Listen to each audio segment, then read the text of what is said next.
Most Americans consider themselves part of the middle class, but no one can agree on what term that means. The gap between the rich and the poor has never been this large. In fact, according to an article published on CNBC.com November 14, 2017, the wealthiest 1% of the world's population now owns more than half of the world's wealth.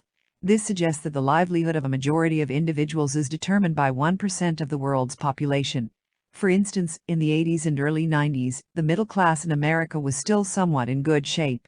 Nowadays, several studies revealed that over 60% of Americans live paycheck to paycheck. A 2019 report on the economic well-being of U.S. households by the Federal Reserve Bank indicated that nearly 40% of U.S. adults would not be able to cover a $400 emergency with cash savings or a credit card charge that they could quickly pay off. The paradox to this situation is that, as more individuals enter the poverty realm, a select few move from millionaire to billionaire status. Who is to blame for this non-stop growing gap? Banking institutions are often perceived as culprits. Financial scandals such as the J.P. Morgan scandal, which led to a fine of $970 million to be paid in fines for wrongdoing, the LIBOR scandal based on interest rates manipulations, the Wells Fargo scandal, and so on, are all examples of loopholes exploited by banking institutions, which contributes to increased poverty for the masses.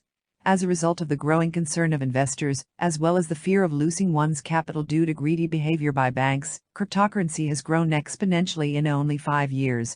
The distrust and lack of confidence in their respective government and financial institutions by investors and consumers is a critical factor on the overall health of the financial market.